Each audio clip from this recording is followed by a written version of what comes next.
Assalamualaikum warahmatullahi wabarakatuh. Perkenalkan, nama saya itu Haniza Sarah, biasa dipanggil Haniza atau Niza.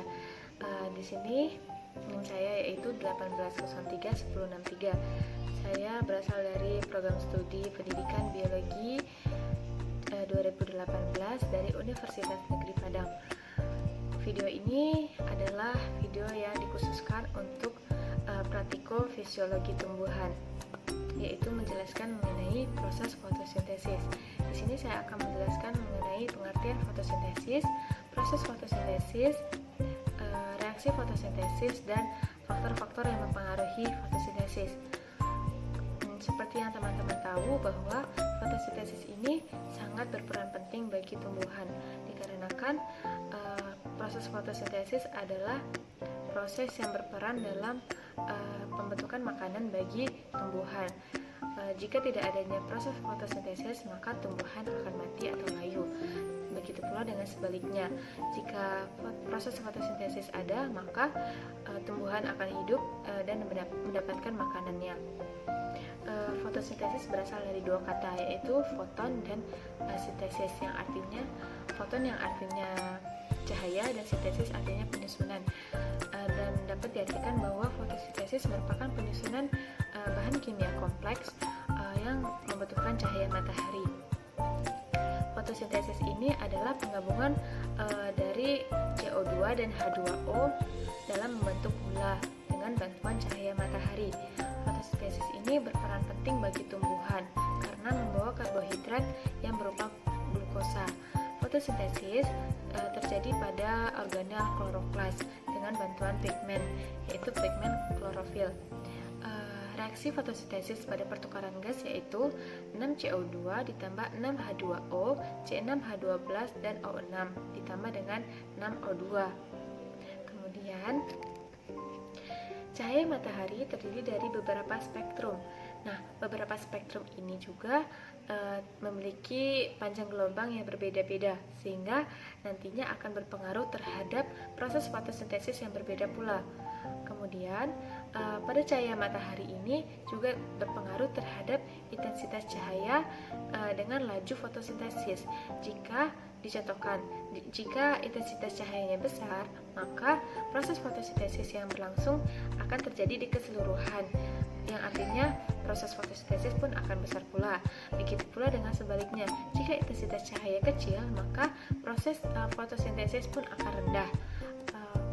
Kemudian, proses fotosintesis ini terjadi di dua reaksi, yaitu reaksi terang dan reaksi gelap.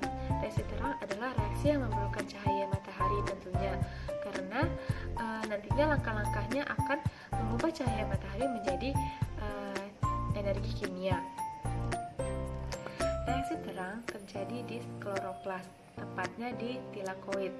Pada reaksi terang, cahaya akan menggerakkan transport elektron dan hidrogen dari air menuju ke penerima atau aseptor yang disebut dengan NADP+, yang berfungsi sebagai pembawa elektron dan akan menuju ke respirasi seluler. Kemudian yang kedua yaitu reaksi gelap. Reaksi gelap ini adalah pembentukan gula dari CO2 yang terjadi di stroma. Berbeda dengan reaksi terang, reaksi gelap ini tidak tergantung pada cahaya matahari, terjadi pada siang hari dan malam hari. Tetapi pada siang hari, reaksi gelap lajunya akan lebih rendah daripada reaksi terang. Reaksi gelap akan terjadi di malam hari dengan bantuan ATP dan NADPH yang dihasilkan oleh reaksi terang, sehingga pembentukan fotosintesisnya akan terjadi di stroma. Jadi, sumber energi laju reaksi gelap ini terdapat dari ATP dan NADH dari hasil reaksi terang sebelumnya. Laju reaksi gelap ini terjadi di siklus Kelvin. Siklus Kelvin akan membawa NADPH dan pada reaksi gelap memiliki jalur reaksi yang disebut sebagai siklus Kelvin. Pada siklus Kelvin, NADPH dan karbon dioksida akan bereaksi menghasilkan karbohidrat dalam bentuk gula. Kemudian saya akan menjelaskan mengenai faktor-faktor yang mempengaruhi fotosintesis, yaitu ada dua, faktor genetik dan faktor lingkungan. Faktor genetik ini dapat berupa umur daun, dapat berupa laju translokatif fotosintak, terus dapat berupa perbedaan spesies.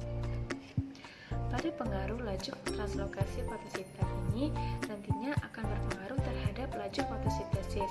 Kemudian pada perbedaan antara spesies, contohnya saja pada tumbuhan C4.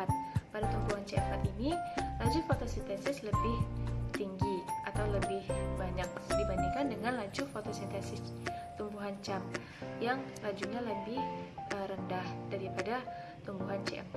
Kemudian dari pengaruh umur daun, dilihat dari kemudaan daunnya. Jika umur daunnya lebih muda atau lebih tunas, maka daun akan berpengaruh terhadap laju fotosintesis. Begitu pula dengan sebaliknya, jika umur daunnya lebih tua, maka laju fotosintesis pun akan rendah. Kemudian dari faktor lingkungan, yaitu ada 4, yaitu ada ketersediaan air, ketersediaan CO2, dan ketersediaan cahaya, dan yang terakhir ketersediaan suhu. Pada ketersediaan air, itu akan terjadi pada turbiditas yang akan berpengaruh terhadap sel penjaga di stomata nantinya. Kemudian pada pengaruh CO2, CO2 ini akan berpengaruh terhadap fotosintesis karena CO2 ini merupakan bahan baku sintesis karbohidrat. Jika CO2-nya sedikit, maka nantinya proses fotosintesis pun akan rendah. Kemudian yang ketiga yaitu pengaruh cahaya. Cahaya merupakan bahan pokok dari proses fotosintesis. Jika tidak adanya cahaya, maka laju fotosintesis pun akan rendah. Begitu pula sebaliknya. Jika cahayanya tinggi, maka proses fotosintesis pun akan lebih banyak. Kemudian yang terakhir yaitu ketersediaan suhu atau pengaruh suhu. Suhu ini tergantung pada jenis tanaman dan tempat tinggal tanaman tersebut atau kondisi dari lingkungan tumbuhan tersebut. Mungkin sekian penjelasan yang dapat saya sampaikan. Jika ada yang kurang, saya mohon maaf, dan semoga ilmu yang saya berikan bermanfaat bagi rekan-rekan semua. Saya akhiri. Wassalamualaikum warahmatullahi wabarakatuh. Dah. Nah, berikut ini adalah gambaran dari struktur kloroplas, yaitu tempat terjadinya proses fotosintesis. Berikut adalah bagian-bagiannya, yaitu membran luar, membran dalam, stroma, granum, lumen, dan tilakoid. Tempat terjadinya fotosintesis itu terdapat di kloroplas ini, sedangkan tempat terjadinya reaksi terang yaitu di tilakoid. Untuk tempat terjadinya reaksi gelap yaitu di stroma. Sekian.